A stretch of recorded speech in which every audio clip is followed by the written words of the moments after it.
लोकतंत्र के चौथे स्तंभ यानी कि पत्रकारिता पर लगाम लगाने की तैयारियां छत्तीसगढ़ शासन के चिकित्सा स्वास्थ्य विभाग द्वारा की जा रही हैं। इस संदर्भ में 5 दिन पहले यानी 13 जून को एक आदेश जारी होता है, एक सर्कुलर जारी होता है, जिसमें शासकीय चिकित्सालयों और शासकीय मेडिकल कॉलेजों वगैरह में मीडिया के आने जाने और खबरें बनाने पर प्रतिबंध लगाने की साजिश के तहत एक यह सर्कुलर जारी हुआ है, जिसमें ये कहा गया है कि अब मीडिया सीधे तौर पर किसी भी अस्पताल में या किसी भी मेडिकल कॉलेज में रोगियों से सीधे बात नहीं कर पाएगा जैसा अभी तक होता आया है, और उसको यदि कोई खबर बनानी है तो वहां नियुक्त एक जनसंपर्क अधिकारी के माध्यम से ही खबरें बनाई जाएंगी। 13 जून को जारी आदेश, जिसमें 5 दिन का समय दिया गया था, यानी 18 तारीख को इसको लागू करने का योजना थी, लेकिन तभी ये खबर जैसे ही राजधानी रायपुर के पत्रकारों को लगी, इसका विरोध शुरू हो गया और सुबह से चल रहा है विरोध शाम होते होते तक एक बहुत बड़ा आग का गोला बन चुका था। एकत्रित मीडिया कर्मियों ने राजधानी रायपुर में कलेक्ट्रेट के सामने गांधी पुतले के पास उस चिकित्सा शिक्षा विभाग द्वारा जारी आदेश की प्रतियां जलाकर विरोध किया। पत्रकारों ने इस आदेश को तानाशाही आदेश कहा। मीडिया चूंकि लोकतंत्र का चौथा स्तंभ है और उसको काम करने की आजादी हमेशा से मिलती आ रही है, लेकिन ऐसी कौन सी वजह आ गई कि अचानक 13 जून को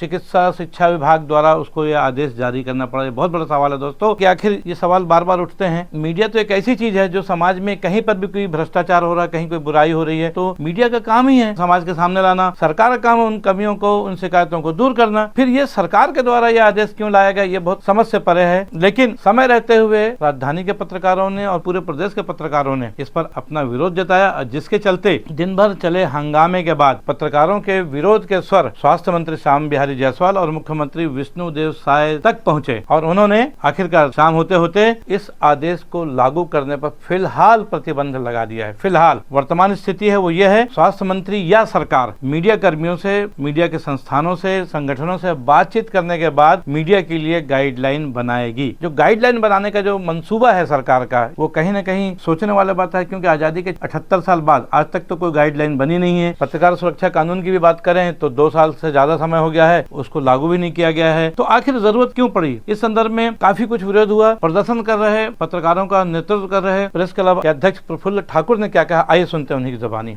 सरकारों को क्यों जरूरत पड़ती है इस तरह की पाबंदियां पत्रकारों के ऊपर लगाने की? आखिर क्यों जरूरत पड़ रही है? सरकार को चाहिए कि सीएम के गृह जिले जसपुर से लेकर बस्तर के सुकमा तक जो स्वास्थ्य विभाग में अराजकता फैली हुई है, जो भ्रष्टाचार फैला हुआ है, जो लापरवाहियां हो रही हैं, उस पर जो है वो काम करे, उस पर अंकुश लगाए। जो भ्रष्टाचार हो रहा है, जो खामियां हैं, उनको दुरुस्त करे। तो सरकार उन सारी चीजों को ढकने के लिए इस तरह के हथकंडे अपना रही है, जो घोर आपत्तिजनक है। पत्रकार अपना काम करते हैं। पत्रकार कभी अस्पताल में जाकर किसी भी ऑपरेशन थिएटर के अंदर नहीं घुसते हैं। पत्रकार कभी किसी इमरजेंसी वार्ड में नहीं घुसते हैं। पत्रकार कभी किसी वार्ड में इस तरह से नहीं घुस जाते हैं बिना परमिशन लिए। पत्रकारों को अपना दायरा पता है, पत्रकारों को नियम पते हैं, पत्रकारों को अपना कायदा पता है। पत्रकार अपनी हदें जानते हैं और उसी तरह से काम वो करते हैं। लेकिन सरकारों की नजर में बार बार पत्रकार किरकिरी क्यों बन जाते हैं? क्योंकि हम सच दिखाते हैं, क्योंकि हम सच बोलने की कोशिश करते हैं और इस सच बोलने की कीमत हमें बार बार चुकानी पड़ती है। और बार बार ये सरकारें हमें ला के इस सड़क पर खड़े कर देती हैं कि हम धरना प्रदर्शन और आंदोलन करें।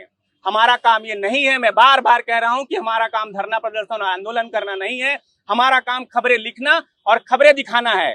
लेकिन अगर सरकारें इस तरह का बर्ताव करेंगी पत्रकारों के साथ, इस तरह का बर्बरता करेंगी, इस तरह की पाबंदियां लगाएंगी, लोकतंत्र को कुचलने की कोशिश करेंगी, आवाज को दबाने की कोशिश करेंगी, तो हम बार बार सड़कों पर उतरेंगे और उसी पुरजोर तरीके से बात का विरोध करेंगे, क्योंकि हम एक लोकतांत्रिक देश में रहते हैं और लोकतंत्र को मानने वाले लोग हैं। प्रेस क्लब के ही एक अन्य पदाधिकारी वैभव पांडे भी, जो कि काफी मुखर हैं पत्रकारों के समस्याओं के लिए, उन्होंने भी संदर्भ में अपने कड़ा विरोध जताते हुए क्या कुछ कहा, आइए सुनते हैं। इस आदेश का हम जो है पुरजोर तरीके से विरोध करते हैं। न सिर्फ रायपुर प्रेस क्लब की ओर से बल्कि तमाम छत्तीसगढ़ के पत्रकार साथियों की ओर से मैं व्यक्तिगत तौर पर इसका विरोध करता हूं, क्योंकि इस तरह का आदेश मीडिया पे एक तरीके से अघोषित पाबंदी है, जिसे हम कतई बर्दाश्त नहीं करेंगे। उसमें एक लाइन लिखी गई है उस आदेश में कि आप अगर अस्पतालों में कवरेज करने के लिए जाते हैं तो आपको जनसंपर्क अधिकारी से अनुमति लेनी होगी कि आपको कवरेज करने दिया जाए या ना दिया जाए। पता नहीं इस तरह का आदेश क्यों निकाला गया है। क्या आप अस्पतालों में होने वाली अव्यवस्थाओं को छुपाना चाहते हैं? क्या आप चाहते हैं कि वहाँ पे कोई भ्रष्टाचार है तो वो खुलकर सामने ना आए? क्या आप चाहते हैं कि वहाँ की जो है कमियाँ उसे न दिखाया जाए? आप क्या चाहते हैं? सरकार इस आदेश के जरिए क्या कहना चाहती है, सरकार को ही बताना चाहिए, क्योंकि जो आदेश निकाला गया है वो बहुत दुखद है, आपत्तिजनक है। और मौजूदा सरकार में जहाँ पे सुशासन की बात कही जा रही है, वहाँ तो इस तरह के आदेश को जारी ही नहीं करना चाहिए।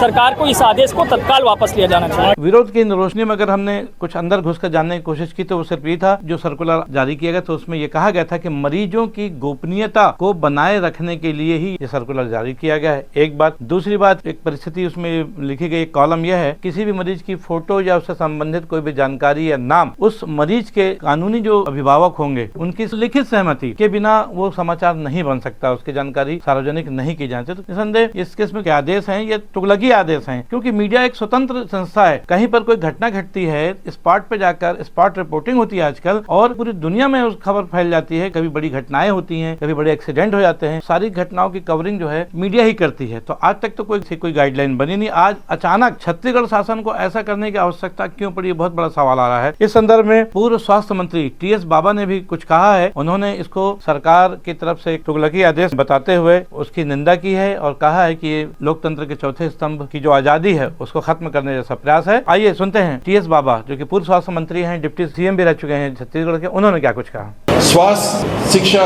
के अंतर्गत जो अस्पताल संचालित हैं उनमें मीडिया के ऊपर प्रतिबंध सा लगाया, तो उसका इस मंच से मैं और हम सब साथी विरोध करते हैं।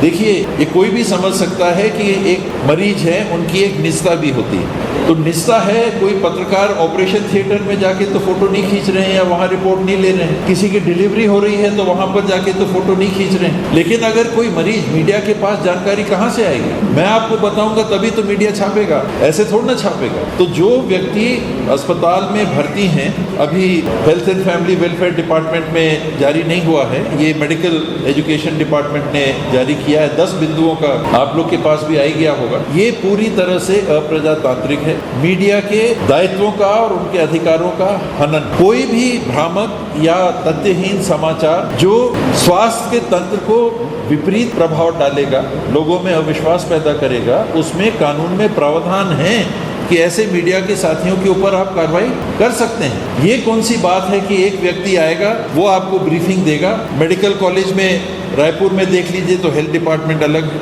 कैंसर डिपार्टमेंट अलग है, आपका हड्डी वाला डिपार्टमेंट अस्थि रोग वो अलग है, गायनेकोलॉजी का अलग है, अलग अलग डिपार्टमेंट देखिए।